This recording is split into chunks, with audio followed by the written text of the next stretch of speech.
Well, welcome and thank you for joining us. We are recording this evening. I'm Carolyn Jacobs in the Education Department of GBH, speaking to you from my home in Southern Maine, which is where all of our presenters are this evening. This peer exchange tonight is around immigration curriculum that was created by a team of graduate students at Bates College, along with a team of social studies teachers at Lewiston High School in Lewiston, Maine. It was piloted during COVID last year and is being implemented again this year to ninth grade students. There will be ample opportunity for you to react and ask questions. Many of you submitted questions on the registration form, and thank you very much. And we've done our best to incorporate your questions into the presentation. If we miss some things, you're welcome to post them in the chat or the Q&A. We'll do our best to get to them during this presentation. If not, we'll get to them offline. Okay, let's see. We've also created a Jamboard, which you could open up now if you'd like. The link for that will be in the chat. Angelica on our team is in the chat helping out, and it'll also be on a slide in a couple of minutes. So you're welcome to either use Jamboard or the chat for reaction, and we have lots of interaction planned throughout the presentation. We'll be going till 8:15, so between 8 and 8:15, we hope to be really responding to your thoughts, asking you some thoughtful questions, and we'll be using Jamboard for that also. Yeah, recognizing that immigration can be a divisive topic, we ask you, of course, to be respectful in your comments and questions, and we reserve the right to delete comments if needed.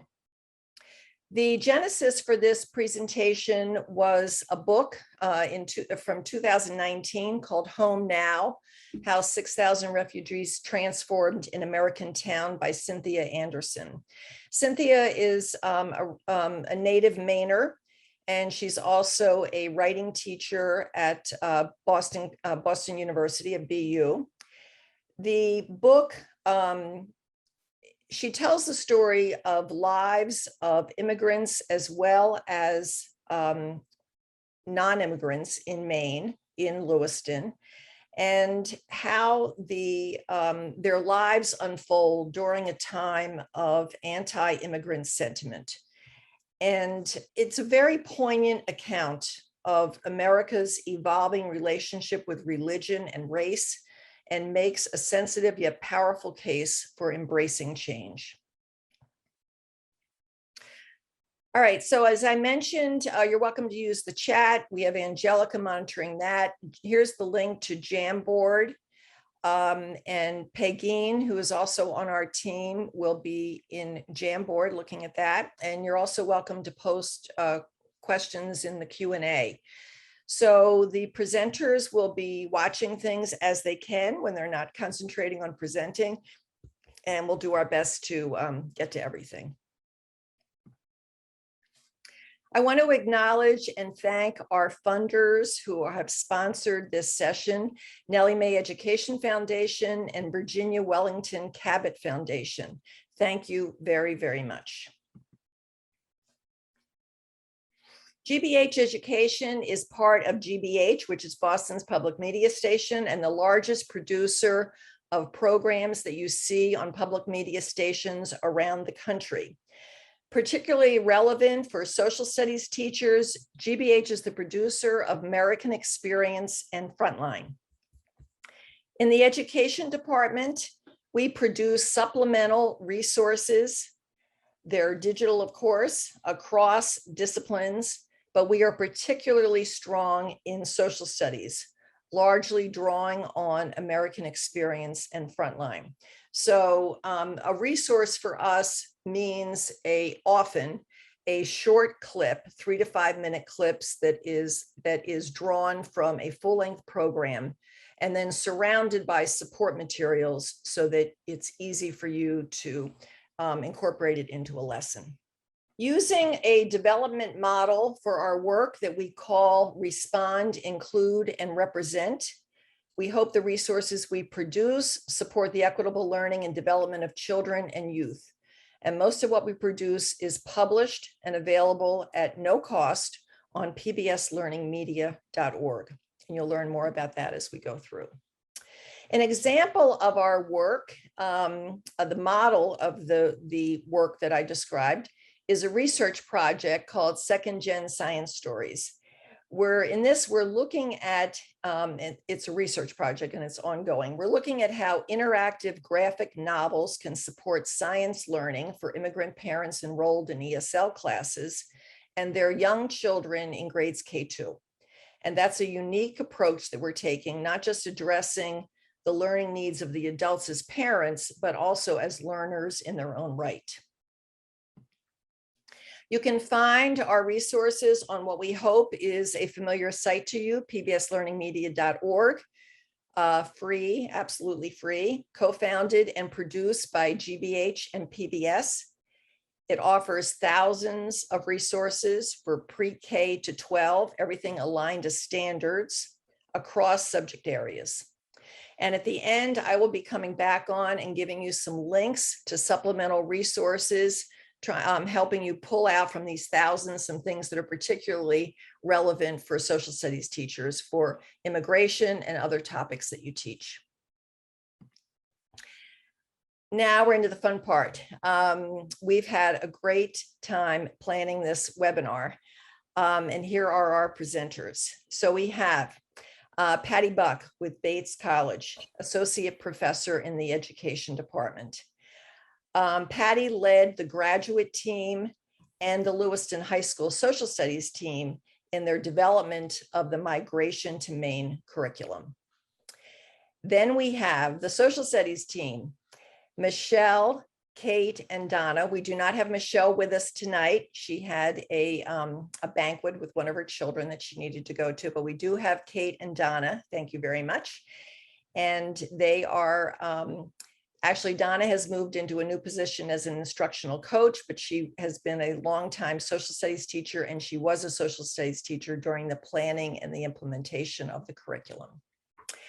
And then we have, we are very pleased that we're going to be hearing from 3 students, Lewiston High School students, who are all in 10th grade now. Abdishakur is first, Mustafa, and Yusra. So the plan for tonight, and you see that Jamboard link up here on this slide also.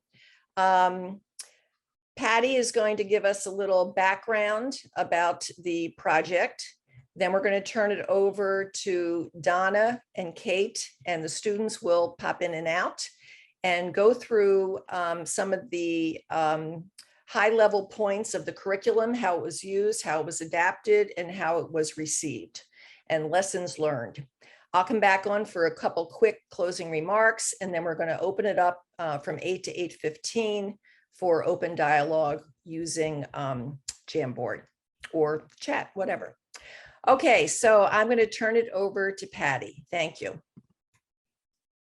Thanks, Carolyn. It's so nice to be here. And thank you to everyone who made the time to join us. It's going to be an amazing opportunity to share our work with you. When we first started working together in 2018, we were imagining that we were creating a unit for Kate and Michelle and Donna's classrooms, and we didn't anticipate at that time that we might have a larger audience. So it's an amazing opportunity to be able to share our work with you. I'm going to give a little bit of background about our project and the context that it comes out of, and some of our goals and outcomes before turning it over to the teachers and students to describe in more detail what we actually did together. So the work that we've done comes out of sort of a long-standing relationship that exists between the Bates Education Department and the local school district, the Lewiston Public Schools. So the education students at Bates each spend 30 hours in the local schools or educational organizations for every education course that they take. So we have a sort of really permeable relationship with that district. This particular project came out of a course that I was teaching in the fall of 2018 called Education in a Globalized World. And for that course, I had my students in Donna, Michelle, and Kate's classes, sort of observing their teaching, both content and pedagogy. And simultaneously, they were in class with me, learning about Somali history, from colonialism through the Cold War, the collapse of the Somali state, then through the sort of forced migration experience, and ultimately resettling in the US and Maine in particular. So my students were learning that content knowledge while they were in the local classrooms. And then they also learned about doing some lesson planning and had a community engaged learning project where they were tasked with creating lessons featuring the content about Somali history for the classrooms where they were doing their observations and service learning. We went through multiple iterations of this over the span of 3 years, so that the lessons that you're going to hear about today have that sort of, are drawn from that bigger pool of lessons where 3 cohorts of my students had been doing some developing and redesigning. So when the sort of impetus for the work, for the project at all, it came out of a sort of desire to present students with accurate information about recent immigration, particularly to Maine. And 2018 was sort of a peak of anti-immigrant rhetoric in our country, often coming from the highest levels. And it felt like misinformation, deliberate, false information was readily available for anyone to access, but accurate information was much more difficult to access. And of course, it's always hard to filter between what is accurate and what is misinformation. And so we wanted to provide students with an opportunity to have access to factual information about immigration to their community. And so that was really the overarching goal for the unit. And it felt especially important to do this within the Lewiston context, because Lewiston is fortunate to have had roughly, as we've already learned, about 6,000 families from various African countries, including Somalia and the Democratic Republic of the Congo and Burundi and Angola, have settled in Lewiston over the past 20 years. And it's a post-industrial town where the potential for conflict around migration and race in particular is pretty high. So it felt like it was really an important topic for us to cover with some reliable information. The outcomes of the project were, I would say, went well beyond what our initial goals were. It was incredibly meaningful for all of the participants. And there were many dozens of folks who were involved, from the high school students themselves to the teachers and to my students, the 3 cohorts of students who ended up working on the project. So we're talking about, in all, it was probably hundreds of people that were involved. I mean, it was super meaningful in different ways for each of them, depending on their standpoints and what they brought to the experience. I can speak to my students' experiences most readily. What they report that they got out of being part of this was that they were able to apply some of the theory that they had learned throughout their studies at Bates, and particularly when they were on these occasions when they would look at equity and social inequity issues as it relates to education, they reported feeling sort of like this frustration at knowing that there were these huge gaps in equity in the school systems, but not having a way to address them. And they felt like being involved in this project was a really hands-on, practical way for them to try to make a difference. In the big picture, I would say that while the project is sort of situated within this larger ongoing partnership between the Bates Education Department and the local school district, this project, I felt like, reached a sort of higher level of community engaged learning than most do. So There's this concept in service learning or in community engaged learning of reciprocity, where we set out to have an ideal that each of the partners involved have their needs met through the relationship. I would say that the phrase that we use for that, as many of you will be familiar with, is reciprocity, right? Just sort of this exchange relationship between what you need that I can fulfill and vice versa. And it's been our experience that this partnership has actually been more symbiotic than reciprocal, in that we were able to sort of feed each other through the process. And this might have been heightened by the fact that we were doing this entirely remotely during COVID. So we really felt as if we were able to support each other and to challenge each other and to stimulate each other's learnings. And when I say each other, I mean, again, the high school students, the college students, the teachers, and myself. So in the end, we developed a 6-week unit, but which we'll go into greater detail about in a minute, but I just want to show you where you can access this unit. It is readily available, open access here at what's called the Bates Connect website, which is a website where Bates students have posted lessons that they have created for local educators. And in this case, we posted an entire unit, and it can be found through this link. So I just want to sort of jumpstart our conversation together with a question, and that is, what are the challenges to doing this sort of teaching where you're talking about Potentially a controversial issue in the current political atmosphere? And I'll provide a little context for that for myself, in that I'm teaching several courses right now at Bates, and have been fortunate enough to be able to have Matt Hahn, who is an educator from East Tennessee. He has visited my classes remotely on several occasions. And for those of you who aren't familiar with his story, he was recently dismissed from a school in Tennessee for teaching about race equity issues. And so it feels like a really pertinent moment to ask these questions about what we feel like we're able to do during these current times. Please continue to post on Jamboard or in the chat if you'd like. We're going to move forward and introduce Donna, who's going to get us started. Hi.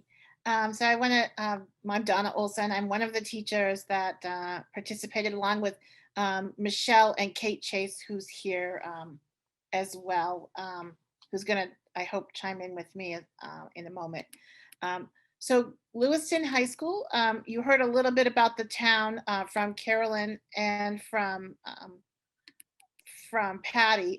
So the changes in Lewiston's economic base that Carolyn referred to earlier really left the city by the early 2000s with an overabundance of cheap housing. It attracted really thousands of Somali refugees to the city. And so this previously predominantly white French Canadian Milltown was kind of transformed over the course of just a short few years.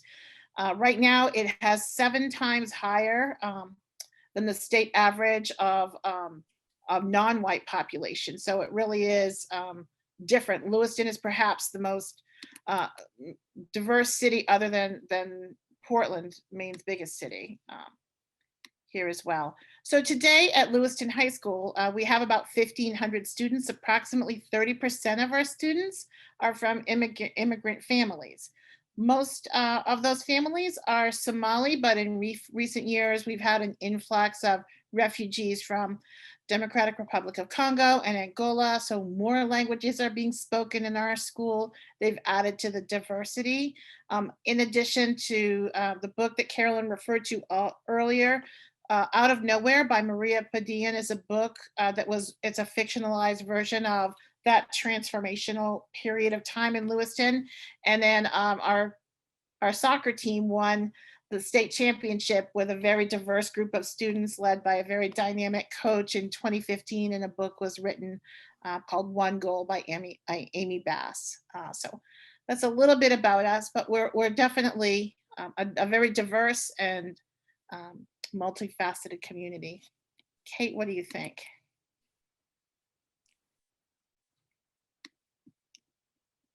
Is there So, anything I missed? yeah, sorry. So I think I'm Kate Chase. I teach history here, but I also grew up in Lewiston, and around 2001, I would have been in middle school and then high school when a lot of the transition was happening. So a lot of these books, I really was a student during that time.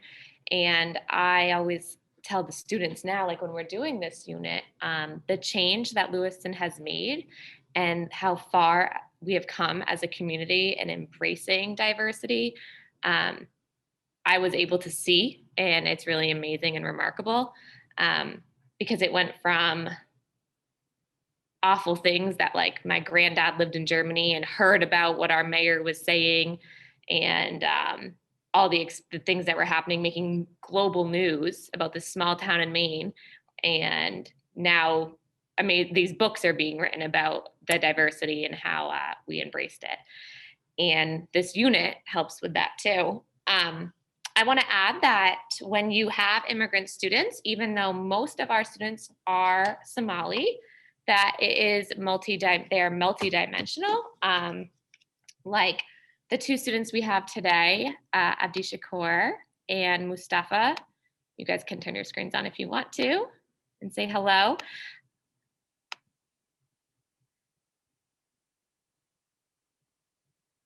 Hi.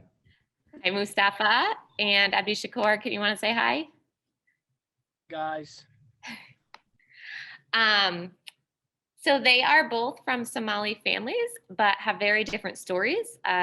So like Abdi Shakur was born in Somalia, born in Mogadishu, and is Somali. And Mustafa was born in Baltimore. And his older brother I actually had, but he was born in Kenya. But there's a Somali family. There's Somali Bantu, which is another layer that. So when you're teaching your students, I think you need to remember all the like. It's not a one size fits all, even for your immigration students, you know. Well, so what do you guys think about Lewiston High School? Mustafa and Abdi Shakur. I think it's a great place. I would say that Lewiston is a very safe place, and my family is happy that we came here because the education here is very good and there's a lot of diversity, like Ms. Olson said. You learn about different stuff, so you can view the world differently. And also, like, I love soccer. If you didn't know, when I joined my first soccer team, they were welcoming despite me being different from them. And this is one of the reasons that I like about Lewiston. But like wherever you go, there's ignorant people no matter what we're like. So you just have to deal with them because they might not have learned about the danger of single story. So they just view you and judge you. And what about you, Mustafa? What's your experience? You were born in Lewiston, right? Or we? I was raised in Lewiston. Yes, raised in Lewiston. And so what's your experience? My parents really like Lewiston, and I really like it too because everybody knows me.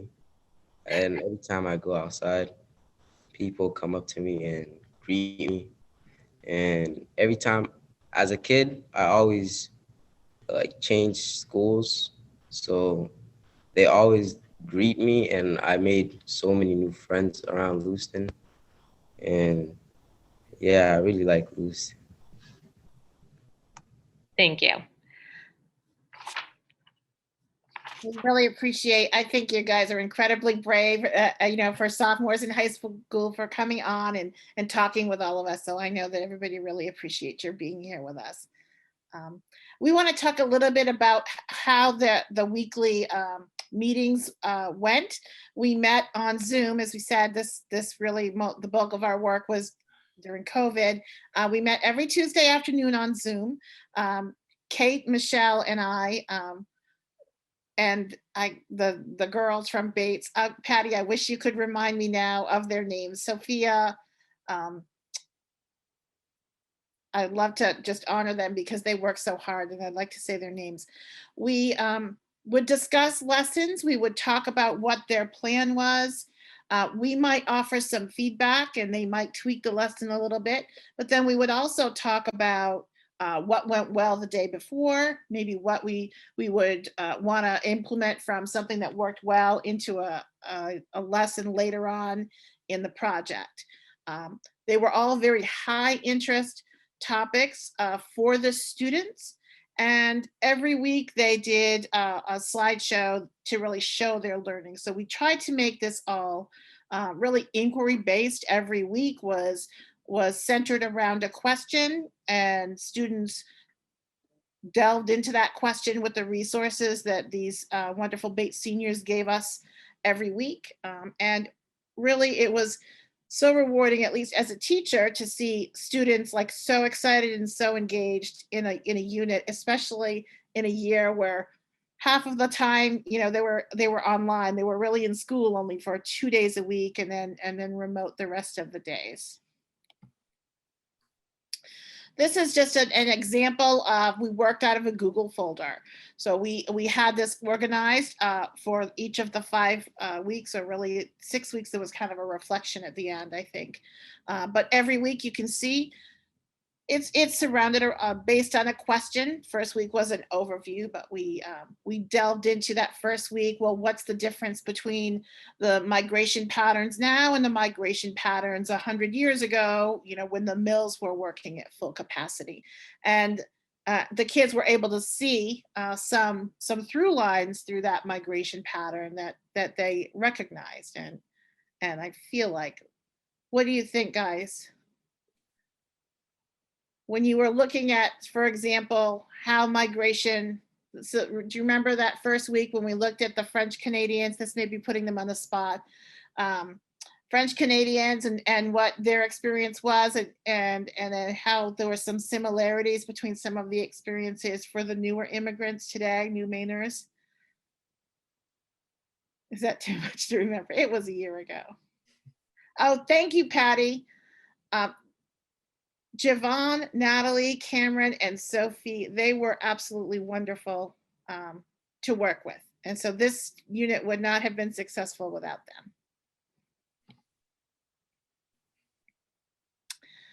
So week 1, as I said, was that overview of migration.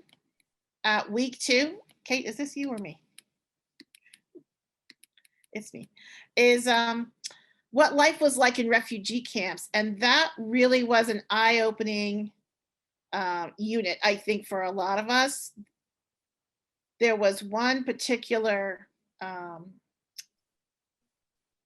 video clip that we watched with a mom that had a little baby who had a heart condition and was unable to get that child medical attention. And I just know in my class, anyway, that was one of the things that it was a huge moment for our kids who really had never considered that would even be a possibility, right? That you wouldn't have adequate medical care. So that unit was particularly interesting and moving, I think. So week 3, why do migrants leave their home countries? What are the push and pull factors? And I think it's really important for these students, all of our students, to recognize that people don't leave their homes, right, unless they have to. And so that was an eye-opening understanding that they came away with from week 3. Week 4 was really, it could have been controversial because we did talk about migration law, and we talked about the changes in policies. The students at Bates created an activity with a wonderful timeline that kind of showed migration law through maybe the last 150 years or so. And then finally, there was a reflection that we'll look at later where we compared a poem that's on the Statue of Liberty to what the students learned. All right, so we're actually in this unit right now, my students this year. So, oh, and my lights just went out, of course. Hold on a second. Oh boy. Sorry. So we're in this unit right now, so I'm like getting flip-flopped on what is going on. But yeah, so one of the challenges was remote learning last year. While it was a challenge, it was actually great for planning because as teachers know, we have zero time to all meet together. But we actually had shortened days in this hybrid model, and we were able to Zoom often with the Bates students instead of having to like sign them in and figure out what preps we had off and all that. It worked better for planning. It was perfect for that, but it was just difficult thinking, when is cohort A going to get this, cohort B, and I'm sure most of the country was doing that as something like that too. The learning the content was obviously difficult. I know some teachers are resistant to trying to learn new things, especially things that you want to feel comfortable enough to talk about it in front of your class with such a sensitive topic like this for some. So, and sometimes we would actually even say like, what if parents are like trying to listen to us? Like that was something we'd always, but I thought what's important is making sure the students learn this content. That's the most important thing. And then there were some sensitive topics, of course. And I remember being in meetings with the Bates students and them being like, okay, and this week we'll be going over push and pull reasons. And, some say our education, others are political violence, and then female rights. And then it goes into FGM and things like that. And we were like, oh, I don't think we can go over that. And then with talking to other people in the community, which I will get to later, we knew that we had to actually cover those things and that it would be important to. So we cover a lot of sensitive topics, and where I'm doing it right now, I actually am going through a little bit of this right now as we speak with a parent. We didn't have any issues last year. I actually was looking at your Jamboard, and so many of you saying like resistance from parents or fellow teachers or, even admin, and making sure everyone feels comfortable is exactly the hardest part about it all. But it's so rewarding in the end, knowing that you were able to cover this. And if Mustafa and Abdi Shakur, I'll have Abdi Shakur go first. Like, what do you think? Why do you think a teacher should cover immigration or teach to teach to their students that they have in the class and, engage them and make curriculum relevant to them? How did you feel about that? A teacher should change the curriculum because it helps other students understand why people immigrated to the USA and for them to welcome the immigrants instead of judging them based on what they look or where they came from. It also impacts students' life because it opens another perspective and saves them from the danger of a single story. And you have, do you remember my times that I would say, this is a sensitive subject? We have, this might trigger people. Do you remember when I would say those things in class? Yes. Yeah. And how did it make you feel? Was that a good thing to do that?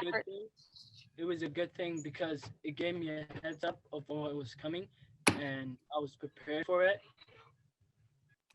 And like, did you feel based on your own family's immigration story? Or does this unit relate to your own family's immigration story? It relates to my own family's immigration story because my family was in Mogadishu when an explosive hit our house, and which ended up letting my sister paralyzed, and we feared for our lives more than ever. And my parents left to camp and hoped that our old country would be once safe again. But that's not the case because it's still going on. Right. And I think that like I say Miss Wilson, but Donna had said earlier, was the big thing that it opened our eyes, especially last year with the political climate for the past 4 years before that about immigration, that like refugees aren't, they want to be home just like we want to be home, right? And like while you're happy here now, and most of our students I hope are happy because they feel safe, like they're not leaving their homes like they're choosing to, and they're like, you know, and what I always say to the students, or I remind all the time, like, what would you do for your family? And it's not until this unit, I don't think many students think about that. And Mustafa, are you there? Yeah. So your family story is a little different, right? But Yeah. how did you appreciate learning about this? Because Yeah. what's your family's immigration story? I remember you and your brother both. So we've always been talking about human migration, and then this unit like fit perfectly in. So when I had his older brother, he also interviewed his mom for a slideshow about immigration. So you both appreciate it and appreciate learning about it. But do you remember what? I mean, how did it make you feel learning about Somali immigration? It made me feel bad for my parents, my sisters, and my brothers to see what they went through to come here. But I was raised in Lewiston, so I didn't really have to experience the things they went through. So I'm grateful for everything I have. And if I have extra food, I'd find anyone to give it to, because I don't like really wasting food. Did It's, the unit make you realize things? yeah, Yeah. because like the food could be going to a starving child. So So we're learning about the refugee Dadaab right now, which this is off topic, but I was walking down the hallway yesterday. I didn't even tell Donna this. And I saw these boys and I was like, where are you supposed to be? And they're like, Miss, I haven't seen this guy since I was young at Hagadera, which is a part of Dadaab. And I was like, you're pulling my leg. You know what I'm teaching right now. And 3 boys were like united, and they're like, I was in section A3, and one's like, I was M1. And it was just crazy to think like how relevant what we teach is to our community, and how important it is, especially that for 15 years, Mustafa has been in class with, or, 10 years with these students, and no one's ever talked about, the whys and the everything, just learning about each other. And that's what's so important. We need to learn about each other, right? Okay, so we can move on. So every week, students did a slideshow to show what they were learning and what they learned. And this is just an example of it. There's of course other ways to show their learning, but it just fit perfectly in the hybrid schedule because we met with them 5 days a week with the different cohorts. So like they said, their key takeaways from each day, and then at the bottom, they would write more detail and about what they learned, what surprised them, and there was like a specific format we used. And this is the week I'm on right now.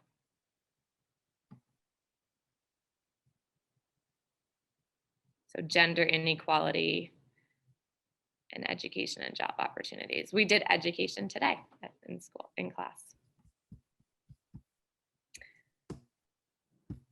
So the year of 2019, I think it was, I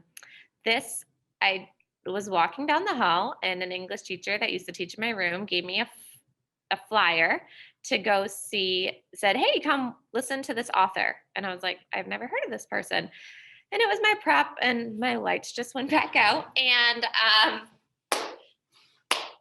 that's students, they go out a lot faster. And so I went to see him speak, and then I was like captivated, or just his story, his speaking, he was great. So I went back to my class and I said, we're not doing class right now. We're going back to B109, the lecture hall, and we're going to listen to this man speak. And his book's called Call Me American, and his name is Abdi Nur Iftin, and he is a Somali man. He just got his American citizenship, I think it was last year. And it's called Call Me American because Abdi wanted to be an American his whole life in Mogadishu. He was called American. He wanted the American ideals. He taught himself English by watching films. And so I went and I bought the book and I was like, this is a great book. How can I teach it with the students, with my own students, even though I'm not an English teacher? And then Patty's unit came in and I was like, oh, I know how we can do this. So he actually moved to Lewiston, not in the way most of our students do. He was on a podcast through NPR called Abdi and the Golden Ticket. You might have heard of it. And he met Paul Salopek in Mogadishu, and it was just this crazy story. And a family from Falmouth, Maine, sponsored him to come over here after he got his visa through a lottery. And I think so many of our students, especially male students, appreciated a Somali man in the class to look up to. Like Donna, Michelle, and I can teach this and try to be as inclusive, but we're not people of color, obviously, and their white female teachers might not be as relatable. So when Abdi got on and Zoomed with them, the kids loved it. You can see one of their reactions was just like hearing his story. We had them listen to one of his podcasts. That's what he asked us to do because we had Zoomed and planned what we would do with him. And he told us, you do need to teach about FGM. We need to shed light on these things. I remember being in class with Abdi Shakur and Mustafa. Everyone was like, what's your favorite music? What do you miss most about Somalia? And it was just so, I think, great for our students. I mean, for being Lewiston has so many immigrants, but like our halls are still filled with most teachers that are white and female teachers, a lot of them. And so how did it make you feel, guys, listening to Abdi and having him on a Zoom? It made me feel good because it was an interesting story because he experienced it and struggled as an immigrant, like my family. And he was also caught by Al-Shabaab, and my family can relate to it because we were attacked and he feared for his life. It was good that I met someone or connected with who had the same story as my family. Thank you.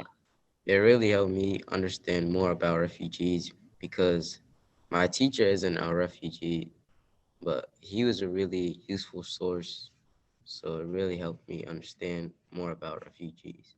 And I remember people were like, students asked questions like, what was the most difficult part? And he said, walking into the grocery store and going to Dunkin' Donuts because I just wanted tea. And I don't know if you guys remember that, but so many students, I remember being like, yes, that was. And just the amount of choices. And so he was able, and he talked with them about like mental health and all these really big topics. And it was just so great to have him in the class, and it added to it. So I, for the last several years, my classes have participated in Out of Eden. It's through Harvard and Project Zero, and it's sort of this great connection between Abdi Nor Iftin and Out of Eden, and that Paul Salopek, Out of Eden is sort of the genesis of this is Paul Salopek walking the steps of humanity. He started in 2013 in Africa, and he is right now, I think, in China. It's taken him, 8 years to get to China. He's literally going to walk the steps of human migration. And there's these learning opportunities. There's all different types of learning journeys. My students have all done stories of human migration. So these themes are overlapping, and they're sort of reinforcing one another. Where Out of Eden has really focused on a lot on the Syrian conflict and a lot on refugees moving up from Central America. We had that, and we also looked at the migration from Africa. I would highly recommend it if you're interested in it. I think the next round starts like in January, but it's a really, really rewarding experience for kids. And Paul Salapak, as Kate said, was the journalist who Abdi Nor Iftin met and was sort of helped him get his way to America, started him on that path. So there's that great relationship there. So we have a question for you for the Jamboard. What are some other examples of sensitive or potentially loaded topics that you've grappled with in your classroom? And how have you handled them?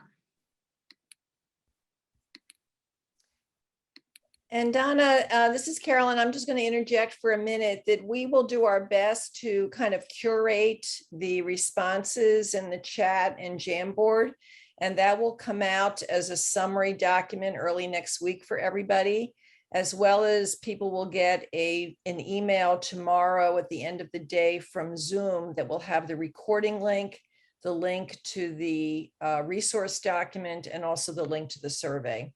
We're going to move ahead just in the interest of time, but we hope that you continue to post. So Kate, this year, the schedule is a little bit different. Now we have 80-minute classes. So I know Kate and Michelle are reading with their students this novel out of nowhere.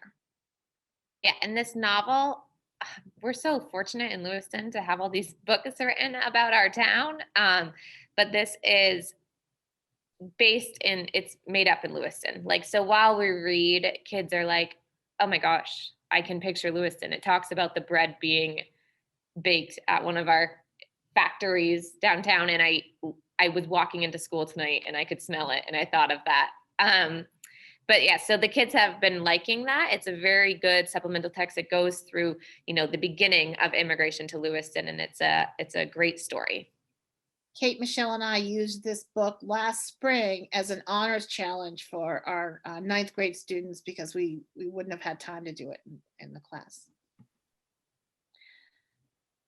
The next reflection question, what are other ideas for guest speakers, field trips, in person or virtual text, podcasts, etc., to understand the immigration experience?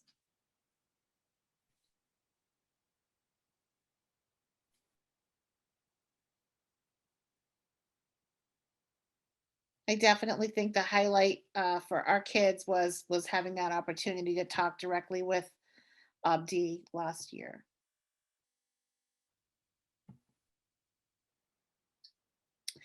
My student Yusra wrote an essay, and I'd just like you to maybe take a moment to scan the text. We're going to listen to her recording of her reading her essay. My students looked at a copy of the poem by Emma Lazarus, which is The Great Colossus, which is on the Statue of Liberty, and I had sort of broken it down. We pieced it out to sort of understand the meaning of it, and then they compared sort of the idealized notion of immigration in that poem to the reality of immigration in the United States today. And so they looked at those two, and then their job was to reflect on it and write an essay. So I pulled her this week to have her read her essay, and I can just tell you that I was brought to tears when I read it the first time a year ago. And when she reread her essay for me this week, she said, I can't believe that I actually wrote this. And she's very proud of herself, as she should be. So here is Yusra's essay. People like to assume that since I have refugees as parents, I must know a lot about migration. That is completely false. In fact, this week has taught me things I didn't even know about immigrants. My mother came to America to escape war and have a better life. She wanted her future children to grow up to have an education she never had. That's why I'm so thankful for my education and opportunities, because I know my parents have gone through a lot to get me where I am today. When I told my parents that we were learning about refugees that came from Somalia just like them, they got so happy. She was glad I was learning about where she grew up and how much they struggled trying to escape war. Abdi's story reminded me how appreciative I should be that I don't live in fear, violence, and war every day, because for Abdi, it was the complete opposite. The vision of immigration in the poem written by Emma Lazarus is that everyone deserves freedom and education. So ancient nations should send her people who have been exiled and battered by the storms of misfortune. I think the idealized view in the poem is attainable because most immigrants come to America for freedom, education, and opportunities they couldn't have back at their home. In the poem, it said, "Send these, the homeless tempest tossed to me. I lift my lamp beside the golden door," which basically means that the Statue of Liberty's torch lights up the entrance to America and the opportunities for immigrants. Abdi has had so many opportunities here that he couldn't have in Somalia, like an education and a job. Abdi was so lucky when he won that lottery, and honestly, I couldn't find a better person who deserved it more than him. He is helping people in the situation he was in and creating a program that will benefit children who have been robbed of basic education. This unit has taught me so many things about migration that I wasn't aware of before. Migration was one of the interesting topics that I've had in a while. I've never talked to my family about schoolwork up until now. It was hearing about my own people along with their stories. I really do hope that more schools and students learn about this topic because I want to share my passion with others and for them to have a different story of migration. So what we'd like you to do is something we call a waterfall, or in this case, flood the chat. We want you to type a one-word response, but don't hit send until I give you the go-ahead. So just take a moment if you would, and think of one word that you might use to respond to Yusra's reflection.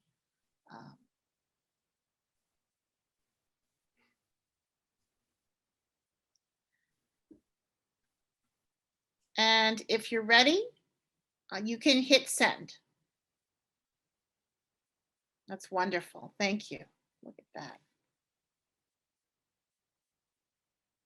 See a lot of insightful, affirming, personal for sure, heartfelt, beautiful, fulfilling, amazing. I'm going to share those words with Yusra when I go back to school. Thank you so much. We really appreciate your spending time with us this evening. And I know Carolyn has some closing remarks to make, but we're going to be here. Kate and I will be here, and Patty, to answer any questions that you may have. Thank you so much. And Mustafa and Ishtakor, if you need to go to your soccer banquet, if you'd like to sign off, thank you very, very much. We really appreciate your contribution. You did a great job. I bet this was the first time you spoke on a Zoom webinar to a whole bunch of teachers. Thank you.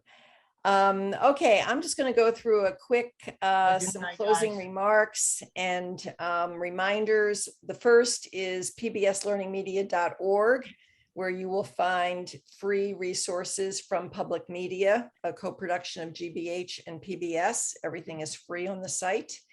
And I just pulled out some of the resources on PBS Learning Media that are related to the topic. You have links to them on the slide here. You have links to them. Angelica's posting things in the chat, I'm sure.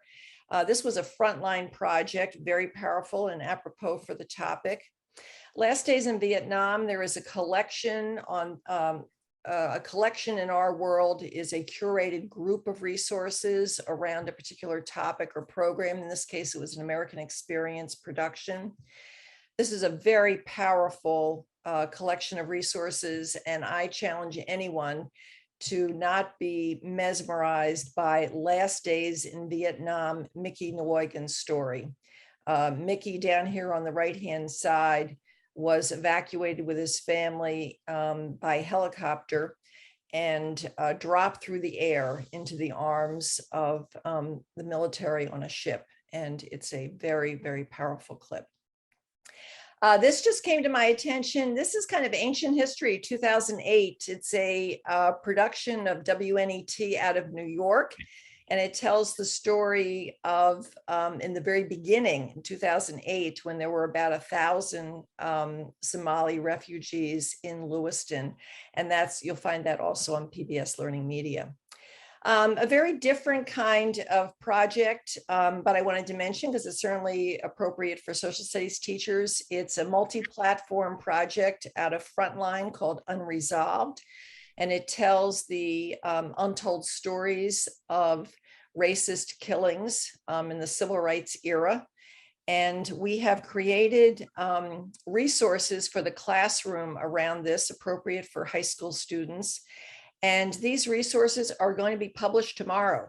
So you are the first group to see this screenshot. It's not live yet, but it will be tomorrow. And these are very robust classroom resources to help you teach this topic. We ran a webinar pre-conference NCSS, which is next week. The National Council of Social Studies Conference starts next week. It's virtual, of course. But we ran a webinar pre-conference because we do have sessions at NCSS on unresolved. And in this webinar recording, which was just in October, our curriculum developer, who's also a high school teacher, really goes through the nuts and bolts of how to teach the topic and how to use the resources. So I highly recommend that recording. Recordings of all our webinars are available on YouTube. And then these are just some particular collections that you might be interested in. We have hundreds of clips from American Experience and Frontline, again, with support materials, background essays, teaching tips, etc. Life During World War II is an example of a collection that has nothing to do with program on television, but instead was a collaboration with World War II Museum in Natick. And it's around using artifacts and primary sources to teach the stories of World War II.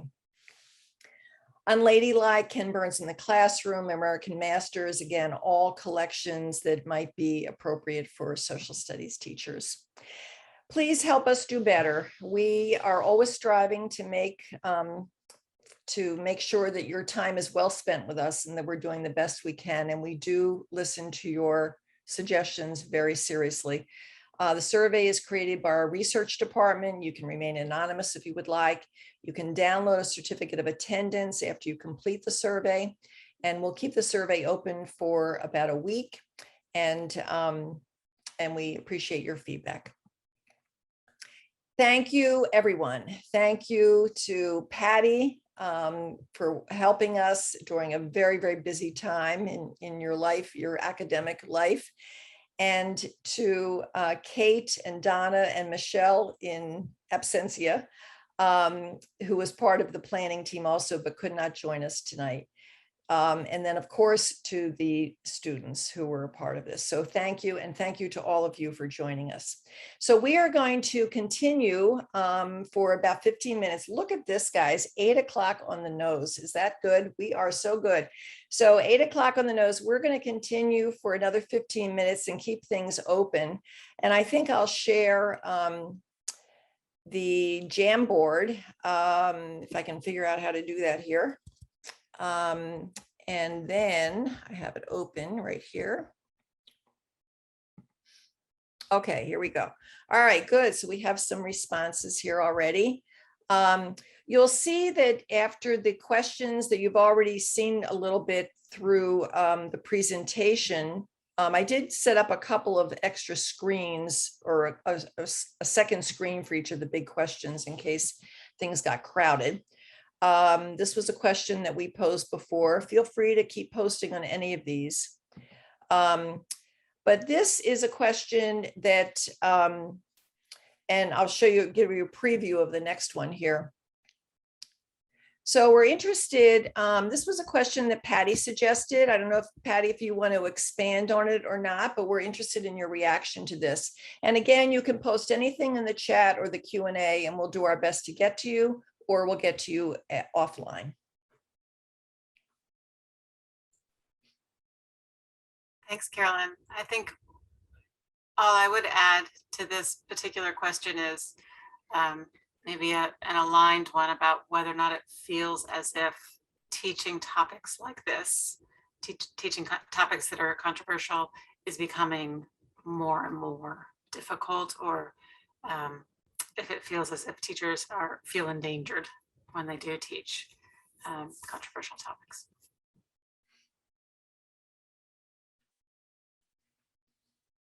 I'm not watching the chat. Are things happening in the chat, or should we move on to the next question? Move on? Okay. I think Donna suggested that we certainly ask this question.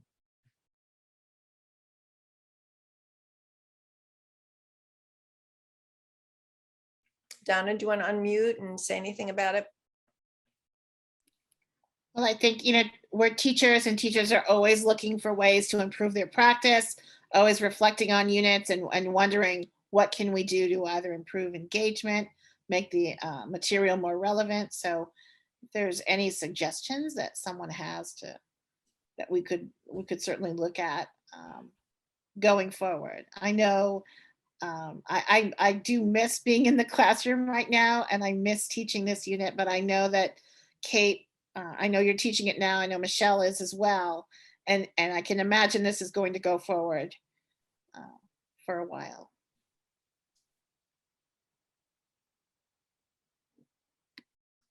I know that we also added in a movie too now. So just since a year, we're always trying to think, teachers, we never stop, of what we can do to add to it. And yeah, so we started showing parts of God Grew Tired of Us and the book. So What's the name of the movie, Kate?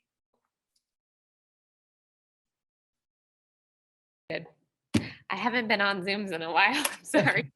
God Grew Tired of Us. It's about the lost boys from Sudan. So we were talking about push and pull, and I added that in. There's a question that says, does your unit concentrate solely on Somali migrants? And a lot of it is, but like I said, we have this movie. And then when we go over push pull factors, we go over education in the Congo, and we show videos from that. And so it's a lot, I would say probably like 85% maybe, but we can always add to it. The students from Bates did a really nice job of linking census data. And I think that we used that, and that showed a lot. I mean, the immigration to Lewiston has been predominantly Somali, although as I said earlier, that is changing, and we're getting immigrants from other places. But for the most part, this unit was centered on Somalia, I think, as part of Patty's project that she started in 2018. That was the seed that we began with. There were questions that were submitted early about adapting this to other countries or even to other grade bands. Does anybody want to comment on that? I could comment on maybe first the adapting to different grades. I'm currently working with the middle school in Lewiston on a somewhat similar project that focuses on gathering the biographies of new Mainers and integrating that biography project into a larger unit on the lost children of Sudan. So it's an expeditionary learning unit that the middle school is teaching for all of its 7th graders. So then the biography project is emphasizing gathering the stories of Sudanese new Mainers. And how that works is that my students will get to know, interview a new Mainer, and then write their story up at the reading level of the students that they're working with. So in this case, middle school students, and then work with the students to create additional art craft around the story that helps to highlight some of the themes, like timelines and podcasts and poetry and fictional stories, short fictional stories. And then there's a large culminating event where all of the interviewees, all the new Mainers come meet the LMS students and my students, and the LMS students present their work to the interviewee whose biography has been featured. And that whole project, I think, really helps to pull through like a place-based element to the Lost Children of Sudan unit. So I would say that's another sort of tweak on teaching around migration to Maine. Anybody have any comments about the question posted? How can we avoid referring to us and them when talking about issues like this? I think this unit really goes a long way towards achieving that with our students. And this also goes a little bit to, there's a question in the chat about, is there room in the curriculum for American students to explore their own cultural roots and heritage? We did an assignment where they had to find out their own migration story, and they wrote their migration story. So we had students asking their own family members what their story was. And I think the most important thing that we got out of this is that there's so much in common about our migration stories, whether your family became an American 100 years ago or 150 years ago, or whether they became American last week. There are some common themes in those stories. And that's a celebration that we've had in our classroom. I would just add to that the biography project I was just talking about, the next iteration of it is to start gathering the stories of Indigenous Mainers. So I'm really curious to hear it, to learn if there are overlaps or areas of, divergence between the new Mainer stories and maybe the sort of what we think of as American, though of course all of those people, all the people that we've been talking about are American, but the sort of white normative American that we picture when we say American, if those stories, if there's a through line around them that we can learn from. Great. All right, I'm going to advance to the next, if I can find my pointer here. Here we go. What is your takeaway that you can use immediately with your students from tonight? Did anything really resonate with you? And maybe some ideas of what you might like to give some more thought or pass along to your colleagues? We're curious about that. While we're waiting for people to think about that, Donna or Kate, what do you think takeaways might be? What do you think were things that stood out from, we know this presentation inside and out. What do you think stood out for people? So if I was just thinking when you were, one of the questions was, does it include other, not just Somali? And the first week is, there's some Maine talk, but there's a lot of like global migration charts and research and how much funding goes to refugees. And the kids kind of this year were like, well, why are we doing this? So I was really like, we need to do this. This is our foundation. And now this week, now we're looking into Dadaab and like learning about it. And we're seeing like, oh, the US is supposed to give 0.7% of their GNP to refugees, and they're giving 0.2. So like I've had students say, well, if there's no tarps for their homes and their homes are getting wet, like what if Germany and the US are giving what they promised in the UN? And I'm like, this is why we did this. So that actually that first week, you could use that tomorrow. This is so true that don't judge a student just by their ethnicity, just because their parents are migrants. Like I'm guilty of probably making some judgments like that, because last year made me realize like these students are typical teens and they really don't talk to their parents that much or share, or maybe their parents don't want to share it. And they didn't know that much. So it's true. I also think that some of these families that have moved here, their parents they were professionals, had credentials and professionals in Somalia or Congo or Djibouti, wherever they were coming from, that didn't transfer to the United States, and knowing that they're doing jobs that are far below their educational level, because they found they want more, they want safety, and they want a better home for their families. I think that's a really important thing. So we shouldn't look at these families and make an assumption that they're uneducated or whatever typical assumptions you might make, right? people look at somebody and make a judgment. Their stories are really rich. Okay, we're going to wind down.